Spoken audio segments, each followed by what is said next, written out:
वर्ष 2023 छत्तीसगढ़ के लिए एक बहुत ही महत्वपूर्ण साल है। 15 वर्ष सत्ता में रहने के बाद भारतीय जनता पार्टी इतनी सीमित हो गई कि वह 15 विधायक तक आ गई। अब 2023 में भारतीय जनता पार्टी फिर से एक बार सत्ता का संघर्ष कर रही है और सत्ता पर काबिज होने के लिए जी जान से जुटी हुई है। पर क्या ये इनका सत्ता का संघर्ष सफलता तक पहुंचेगा, नहीं पहुंचेगा, यह सारी भविष्य की बात है। ये तो देखा जाएगा। आज हमारे साथ बात करने के लिए भारतीय जनता पार्टी के जमीन से जुड़े कार्यकर्ता हैं। उनसे हम जमीनी लेवल की बात करेंगे और जानेंगे कि कैसी तैयारी भारतीय जनता पार्टी की है, क्या कमियां हैं, क्या खूबियां हैं, किन मुद्दों को लेकर पार्टी आगे चल रही है। नमस्कार, मैं हूं शिवेंद्र और आप देख रहे हैं 10 सीजी खबर। हमारे साथ आज जुड़ रहे हैं संदीप अग्रवाल, भिलाई जिला कोषाध्यक्ष। बट जैसे कहते हैं ना, जो कहूंगा सच कहूंगा। आपको क्या लगता है कि क्या तैयारी है भारतीय जनता पार्टी की? भारतीय जनता पार्टी की तैयारी जमीनी स्तर पे बहुत अच्छी है और निस्संदेह इस बार हमारी गवर्नमेंट बन रही है, भारतीय जनता पार्टी की सरकार बन रही है। इसमें किसी प्रकार की कोई संदेह है ही नहीं। बननी तय है, मतलब बनेगी। मतलब आप आत्मविश्वास से परिपूर्ण हैं। पर संदीप जी, आप कह रहे हैं कि सरकार बनेगी आपकी, पर हमें ऐसा लगता है कि कुछ कमियां तो भारतीय जनता पार्टी में है। जैसे कि जिन मुद्दों को भारतीय जनता पार्टी उठा रही है, उन सारे मुद्दों को जो सूबे के मुख्यमंत्री हैं, उन सारे विषयों को खत्म करते जाते हैं। आपने मुद्दा उठाया आवास का, उन्होंने आवास पर एक एक्शन ले लिया, सर्वे शुरू कर दिया। आपने शराब का मुद्दा उठाया, उन्होंने एक बात कह दी कि हम शराबबंदी नहीं कर सकते। आपने मुद्दा उठाया सीजीपीएससी का, उन्होंने कह दिया गड़बड़ी करके दिखाओ। ऐसे सारे मुद्दे जो होते हैं आपके, क्या होता है भाई साहब, एक लीटा पोती करना पड़ता है। हमारे मुद्दे, जैसे हमने मुद्दा उठाया आवास का, 16 लाख आवास इन्होंने दिया नहीं है। क्यों क्यों नहीं दिया? हाँ, हमने तो पैसा दे दिया, सेंट्रल गवर्नमेंट ने पैसा दे दिया है, लेकिन राज्य सरकार को पैसा देना था, उन्होंने दिया नहीं। उसका लीटा पोती करके फाइल तो बंद करनी पड़ती है, तो वही काम लीटा पोती काम वो कर रहे हैं, जिनको करना पड़ेगा। आंसर कोई है ही नहीं, उनके पास कोई चीज बोलने के लिए है ही नहीं। सीधा सीधा क्लियर है एकदम। जैसे गोबर घोटाला, उन्होंने बोला 247 करोड़ रुपए हमने भुगतान किया है, माल कहाँ है नहीं मालूम। कागज में कितना है? 17 करोड़ का माल बेचे हैं, बाकी पैसा कहाँ गया? ये तो लीटापोती तो करना पड़ेगा। वो तो और कोई रास्ता ही नहीं है उनके पास। उसका आंसर तो है नहीं, कहाँ गया? स्टॉक है नहीं है, वो कागज में है। कागज में क्या है? कागज में माल कहाँ है? स्टॉक कहाँ है? आप जो भारतीय जनता पार्टी के लोग हैं, आप लोग हर बार मुख्यमंत्री की कमियां गिनाते हैं, पर हमें ऐसा लगता है कि मुख्यमंत्री जो है बहुत ज्यादा प्रचलित हैं, लोकप्रिय हैं, लोग काका के नाम से जानते हैं, बहुत मानते हैं। तो कुछ तो बातें होंगी जो आप लोग मानते हो कि नहीं यार, ये काम तो मुख्यमंत्री जी ने अच्छा किया। भैया जी, 15 साल शासन होने के बाद एक दौर आया कि कोई भी रहता, भूपेश बघेल की जगह कोई भी रहता तो एक बार बन गया। लेकिन अब लोकप्रियता सीएम है तो ऑटोमेटिक लोकप्रियता रहती है। तो आप कह रहे हैं कि मुख्यमंत्री लोकप्रिय नहीं है, लोग नहीं मान रहे हैं, तो आप हरा पाएंगे उनको? 100% भारतीय जनता पार्टी पाटन विधानसभा से 100% जीतेगी, तो आपको समझ में आ जाएगा कितनी लोकप्रियता है।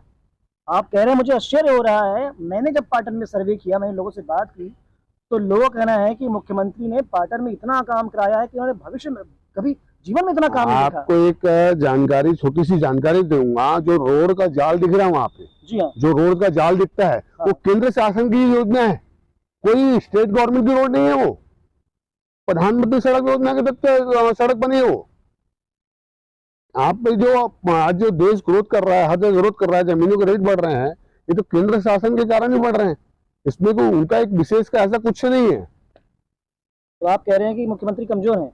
कमजोर नहीं बोलेंगे, लेकिन ये कहेंगे कि हमारे तय है। मतलब आप ये बात कह रहे हैं। मैं आपको बताऊं, अभी कुछ दिन पहले एक सर्वे आया था, एक नेशनल टीवी ने एक सर्वे किया था।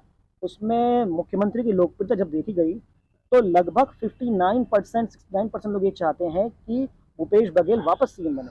वो सर्वे के किस स्तर पे वो अपने को नहीं पता, बाकी पूरे हिंदुस्तान का सर्वे मोदी जी है। वैसे छत्तीसगढ़ में इस बार ये सरकार को उखाड़ फेंकना है और फेंकेंगे, इसमें कोई दो राय नहीं है। और आप देख लीजिएगा, सरकार भारतीय जनता पार्टी की बनेगी, आपकी बात सरकार भाजपा सरकार। अब देखिए, मुख्यमंत्री और कांग्रेस पार्टी वाले आरोप लगाते रहते हैं कि आपके पास तो कोई चेहरा ही नहीं है। आप चेहरा किस कैसे चेहरे नहीं को है? किस भारतीय चेहरे जनता को पार्टी सामने का हर रखते हैं? कार्यकर्ता एक चेहरा है। ये तो एक बोलने वाली बात होगी। बोलने वाली बात है, मतलब आप देख लीजिएगा कि वो चेहरा नहीं है। बोले यूपी में चुनाव लड़े तो आदि योगीनाथ के चेहरे पर नहीं लड़े थे, मोदी के चेहरे पर लड़े थे। फिर आए मोदी जी, योगी जी आए, उसके बाद क्या हुआ? एक चेहरा बन गया वो। हम्म। तो भारतीय जनता पार्टी का हर कार्यकर्ता एक चेहरा है। मतलब रमन सिंह जी इस बार चेहरा नहीं रहेंगे? ये तय करना मेरा अधिकार नहीं है, ये तय करना संसदीय बोर्ड का अधिकार है। हमारे जो ऊपर हैं वरिष्ठ नेता है, जो हमसे बहुत अच्छा ज्ञान रखते हैं, हमसे बहुत अच्छी जानकारी रखते हैं और वो आदमी को पहचानते हैं, वो तय करेंगे। मैं कैसे तय कर दूंगा? अच्छा एक बात और, जब आप कह रहे हैं कि भारतीय जनता पार्टी की स्थिति बहुत मजबूत है, कार्यकर्ता लगे हुए हैं, मुख्यमंत्री को हरा देंगे, तो जब इतनी मजबूती है तो आपके केंद्रीय नेता जो हैं, अमित शाह जी हो गए, मोदी जी हो गए, फिर मोदी जी आने वाले हैं, अमित शाह जी लगातार आ रहे हैं, ऐसा क्यों हो रहा है? वाह, वो आएंगे, चार्ज करेंगे कार्यकर्ताओं को, उनका काम है वो। मतलब कुछ ना कुछ तो कमी है। कमी वाली बात नहीं होती है। ऐसा थोड़ा है कि वो हमारे वरिष्ठ नेता हैं, वो हमको गाइडेंस करने आएंगे और हमारे पर नजर रखेंगे, कार्यकर्ताओं की तरफ ना हो, काम करे, जमीन पे काम करे और बार बार आएंगे, क्यों नहीं करेंगे?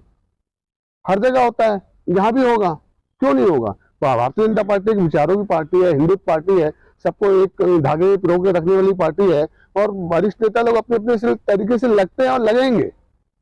अभी अमित शाह जी आ रहे हैं, मोदी जी आएंगे, फिर नड्डा जी आएंगे और तो सिलसिला चलते रहेगा, क्योंकि वो हमारे बड़े नेता हैं और वो आएंगे, अपने कार्यकर्ता को चार्ज करके जाएंगे, ऊर्जा भर के जाएंगे, क्यों नहीं भरेंगे? अच्छा एक बात और, ऐसा नहीं लगता कि आपको, सच बताइएगा, ऐसा नहीं लगता कि आपको कि भारतीय जनता पार्टी में बैठकें बहुत ज्यादा हो रही है?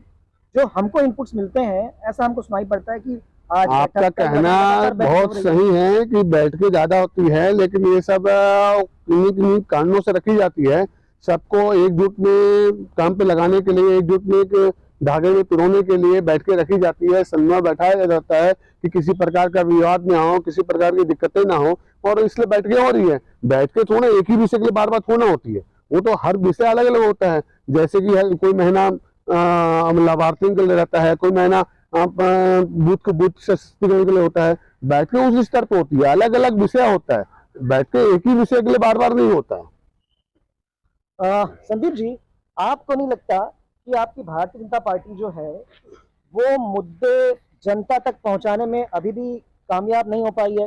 जैसे आप मुद्दा गिनाते हैं आवास का, आप मुद्दा गिनाते हैं गोबर घोटाले का, नरवा गुरवाबाड़ी का, पर ये सारे मुद्दे पब्लिक के बीच में तो नहीं है, पब्लिक तो नहीं जान रही इन सब मुद्दों को। ये आप कैसे तय कर सकते हो? मुद्दे पब्लिक के पास जा रहे हैं, जब आप पब्लिक के पास जाओगे तो बताएंगे कि भी हाँ ये मुद्दे हमारे तक पहुंच गए हैं, लेकिन वो रिजल्ट कब आएगा? जब थप्पा पड़ेगा, जब वोट पड़ेगा, तो दिखेगा वो मुद्दे उनके पास पहुंचे कि नहीं पहुंचे। मुद्दे उनके पास पहुंच रहे हैं, क्योंकि हम लोग का बूथ स्तर पे काम नहीं करते, पन्ना स्तर पे काम करते हैं। हमारा एक हर बूथ में पन्ना प्रभारी होता है, जो आगे पीछे 60 मतदाताओं का एक प्रभारी है, उस पे काम करते हैं। तो हर मुद्दे, हर आवास में, हर कार्यकर्ता के पास पहुंच रहे हैं, हर पब्लिक के पास पहुंच रहे हैं। ऐसा कुछ नहीं बोल सकते कि छत्तीसगढ़ में कोई भी आदमी कोई जानकारी नहीं होगी आवास घोटाले के बारे में, शराब के बारे में, ऐसा कुछ नहीं है। बात कही पन्ना प्रभारी वाली, इसमें तो कोई दोहराई नहीं है कि पन्ना प्रभारी बनाना, ये जो आप लोगों का जो रहता है, ये बीजेपी का बहुत ही मजबूत साइड है। पर शायद आपको जानकारी होगी कि कांग्रेस पार्टी के लोग भी अब इसको कॉपी कर रहे हैं।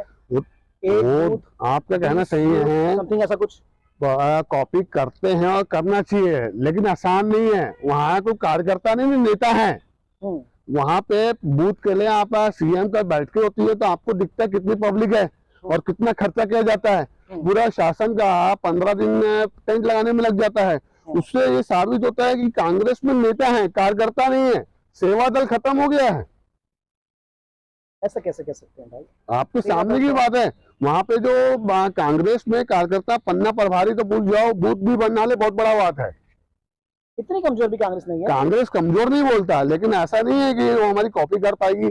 हम लोग की कॉपी करना इतना आसान नहीं है। भारतीय जनता पार्टी 15 करोड़ के कार्यकर्ता हैं पूरे हिंदुस्तान में, कोई आसान काम नहीं है, बहुत विशाल पार्टी है।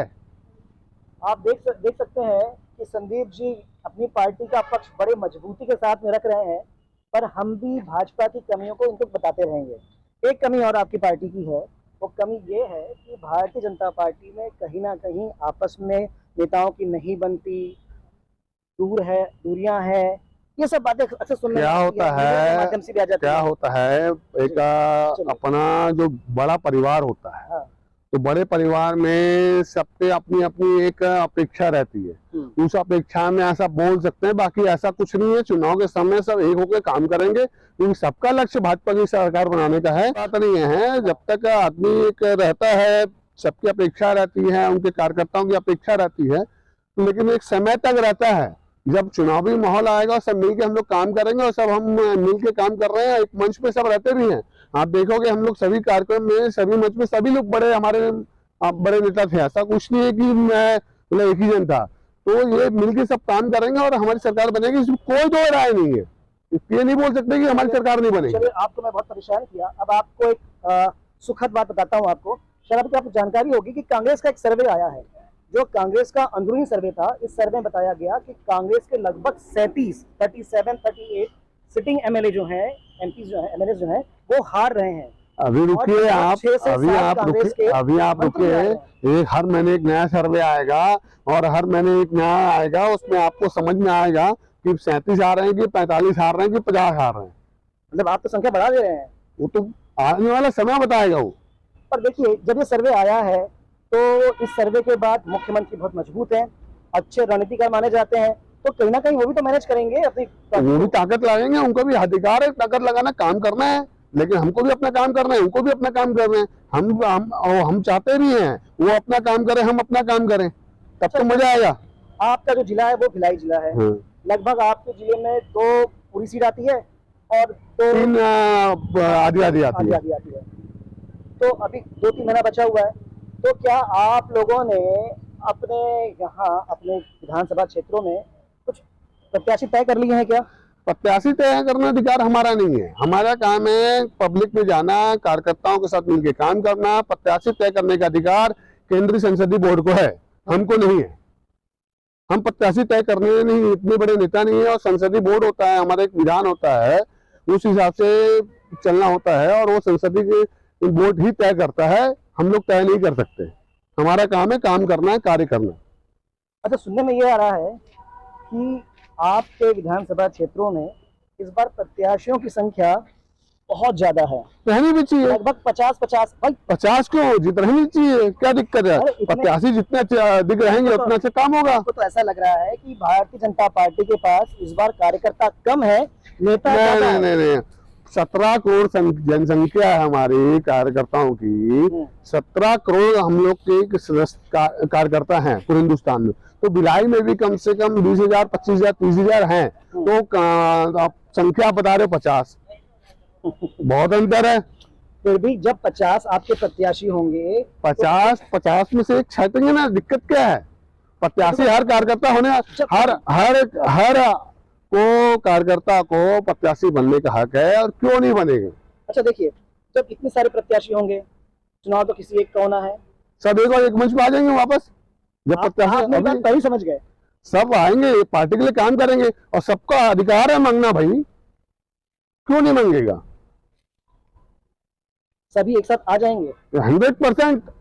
सभी नहीं, 100% सब एक साथ आएंगे और एक मंच में रहकर काम करेंगे, और सब मिलकर काम करेंगे, और सब अपना अपना काम करेंगे। वो तो कोई प्रत्याशी कोई भी हो, प्रत्याशी हमारा एक ही नारा होता है आज पूरा, भारतीय जनता पार्टी जिंदाबाद जिंदाबाद, हमारा नेता कमल छाप कमल छाप।